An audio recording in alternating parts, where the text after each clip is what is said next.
Old দেব ফিরছে আর old সব কিছু হবে না তাহলে কি হয়, মজাই তো জমবে না কোথাও গিয়ে।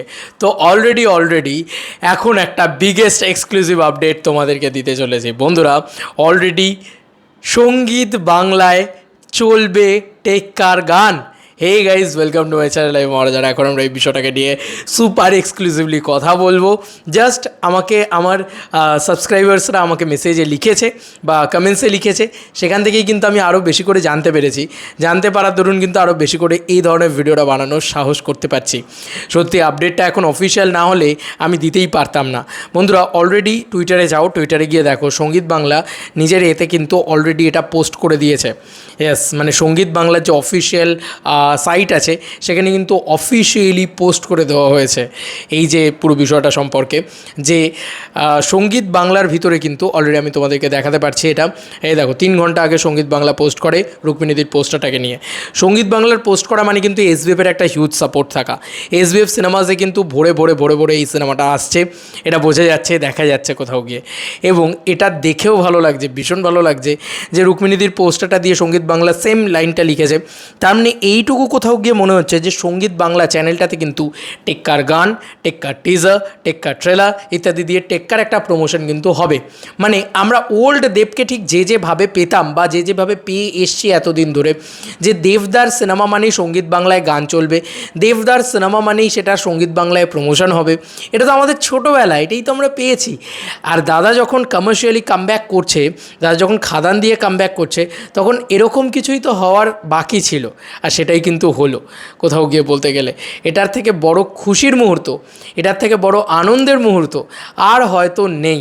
মানে এটা একটা দেখার মতন খেলা ঘটিয়ে দিয়েছে যে অলরেডি সঙ্গীত বাংলা এটা প্রথমবার অনেক দিন বাদে। আর এই ছবিটা কিন্তু কোনোভাবে এসবিএফের কোনো যুক্ত থাকার কথা না। এই ছবিটা কিন্তু পুরোপুরি out and out Dev entertainment ভেঞ্চার্সের ছবি। তাহলে সেখানে কেন এসবিএফ ইন্টারফেয়ার করলো? আমি বারবারই বলেছি যে সৃজিত মুখার্জির সাথে এসবিএফের সম্পর্কটা প্রচণ্ড ভালো হতে পারে সে কারণে, আদারওয়াইজ আরও অনেকগুলো কারণ থাকতে পারে। বাট যাই কারণ থাকুক ভাই, আমাদের মুভি লাভারদের কাছে সবথেকে বড় আনন্দের খবর হচ্ছে সঙ্গীত বাংলায় দাদাকে আবার দেখতে পাবো। দাদার নতুন ছবির প্রমোশন হবে সঙ্গীত বাংলাতে। তোমরা জাস্ট কল্পনা করতে পারছো, ক্যান ইউ ইম্যাজিন দ্যাট? এটা মারাত্মক লেভেলের খেলা হচ্ছে। কারণ সঙ্গীত বাংলা যখন প্রমোট করেছে বা এই পোস্টটা যখন করেছে, আমরা এই যে বলছিলাম না যে দেখো শাকিব খানের গান সঙ্গীত বাংলায় আসছে কিন্তু আমাদের এখানকার স্টারদের গান আসছে না কেন ইত্যাদি কেন। যাই হোক, মানে এটা ভালো লাগছে যে এখন থেকে আমাদের এখানে দেবদার গান কিন্তু সঙ্গীত বাংলায় দেওয়া হবে বা দেবদার নতুন ছবির টেক্কার প্রমোশন কিন্তু সঙ্গীত বাংলায় করা হবে। এর থেকে বড় আনন্দের খুশির মুহূর্ত আর কিছু হতে পারে না। কারণ সঙ্গীত বাংলা আমাদের চাইল্ডহুড ছোটোবেলার ইমোশন। এবার সেই সঙ্গীত বাংলা আজকের জেনারেশনে অনেক এরকম মানুষ আছে যারা আজকেও কিন্তু টিভিতে কিন্তু টেলিভিশন দেখে, তারা আবার হলেও যায়। তো টেলিভিশন দেখে তারা হলে যায়, সঙ্গীত বাংলা হয়তো খেতে খেতে দেখছে, তখন তারা দেখলো টেক্কাটা, হয়তো তাদের কাছে সোশ্যাল মিডিয়া নেই, তারা দেখলো বাহ এটা তো বেশ ভালো সিনেমা, দেখতে হলে চলে গেল। তো ব্যাপারটা কিন্তু এখনও অনেকে এরকম আছে, টিভি গোয়িং অডিয়েন্স প্রচুর আছে।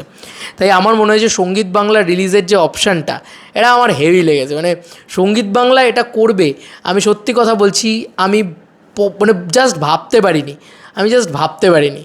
তোমাদেরকে আর কি মতামত এই এক্সক্লুসিভ এন্টায়ার বিষয়টাকে নিয়ে জানিও কমেন্ট সেকশনে।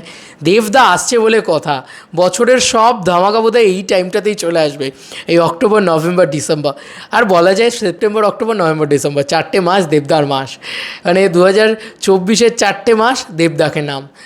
বাস এইটুকুই বলা। তোমাদেরকে আর কি মতামত জানিও কমেন্ট সেকশনে। চলো বন্ধুরা, নতুন কোনো ভিডিওতে দেখা হবে। Bye bye.